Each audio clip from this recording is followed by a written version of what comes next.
मयूरभंज जिला सारसकणा ब्लॉक स्थित सारसकणा सुभद्रा बालिका उच्च विद्यालय सम्मुख जिला प्रशासन निर्देश क्रमे ब्लॉक स्तरीय मत्स्य और प्राणी संपद मेला आज अनुष्ठित हो जाइछि।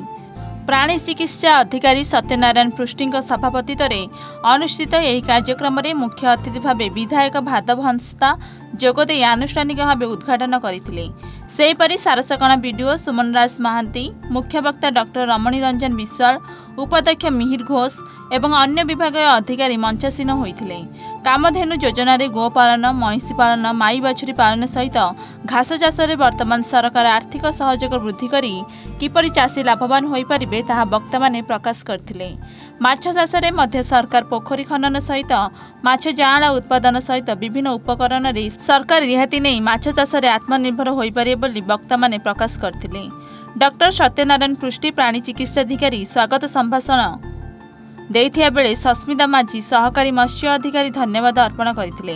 प्राणी चिकित्सक डॉक्टर मृत्युंजय बेहरा, डॉक्टर सौम्य रंजन पाल, डॉक्टर आरबी संबितकर मंच परिचालना करथिले। एही अवसर में सफल चाषी भाव में पिंकी सेनापति और मिनती महांती को कुकुड़ा पालन और बसुमती दास को गोपालन, सुब्रत कुमार दास को छेली पालन और माँ तुलसी स्वयं सहायक गोष्ठी को कुकुड़ा पालन में पुरस्कृत होइथिला। माछ जाआल उत्पादन पई संक्रा हेम्ब्रम, मो पोखरी योजना, झरणा महांती और मत्स्य विभाग माँ तारिणी स्वयं सहायक गोष्ठी को सर्टिफिकेट प्रदान कराଯାଇଛି। सारसकणा ब्लॉक जैवकुंज माध्यम माछ चाष रिहाती मूल्य 2,70,000 चेक प्रदान कराଯାଇଛି।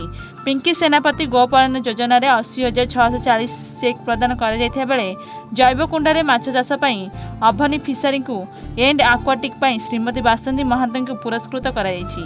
ब्लॉक समस्त प्राणी चिकित्सक और समस्त प्राणीधन निरीक्षक और कर्मचारी सहयोग करथिले। यही अवसर में विभिन्न योजना तथा सफल चाषी प्रदर्शनी आयोजन कराइथिला। यही कार्यक्रम में 600 रु ऊर्ध्व विभिन्न पंचायतर चाषी जोग देइथिले। मेला 2025 ओडिशा राज्य सरकार तरफ 314टा ब्लॉक रे होउची। से भितर हमर सारसकणा निर्वाचन मंडली काली कुसमी ब्लॉक रे हेतिला। मु पार्टिसिपेट करथिली।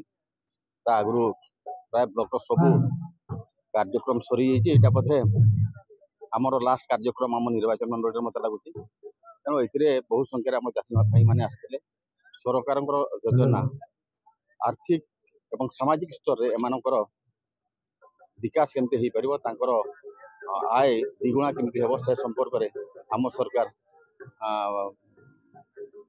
जो जिला एवं राज्य स्तर करुले सेटा को लोकाभिमुखी करने ब्लॉक पंचायत और प्रत्येक पड़ारे केमती ए योजना पहुँची पार से आजिकार कार्यक्रम थिला एवं समस्त हिताधिकारी माने सामिल हुंतु।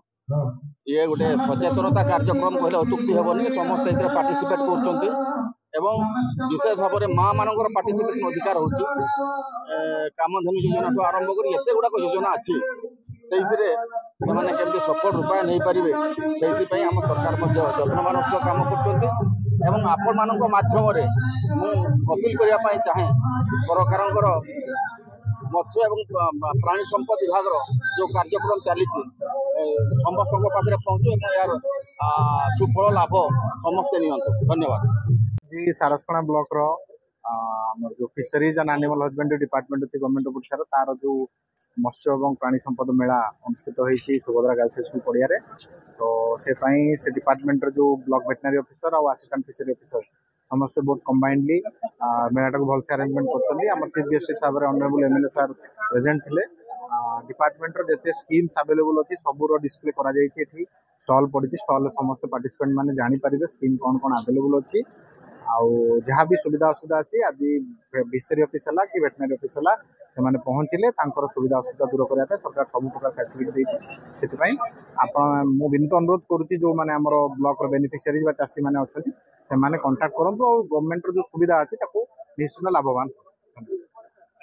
आज कार्यक्रम मेन कथा हूँ विगत 2 वर्ष है सरकार जिला स्तरीय राज्य स्तरीय हिसाब से ब्लॉक स्तरीय मेलाटा करते किंतु वर्तमान सरकार चाहूँगी ब्लॉक स्तरीय मेला माध्यम लोक मान पाखक किपरि मत्स्य और पशुपालन प्रत्येक योजना सरकारी योजना गुड़िक केमिति तांको पाखरे पहुँची पारिबो और सेमाने सेगुड़िक केमिति कर्मरे लगेई निज स्वावलंबी हेबे और तांकर आर्थिक अवस्था को सुदृढ़ करें से मूल उद्देश्य जे एटा होची प्राय चाषी मानक पई एक लाभप्रद हेची कहीं ना एठारे आपण गवर्नमेंट जो करिची तार सुविधा जे सब योजना जेमती पूरा मूल स्तर को तृणमूल स्तर को पहुंची पारु या चाषी पाक पहुंचबो एवं मोर आशा जे यार सफल समस्त लोक नेबे।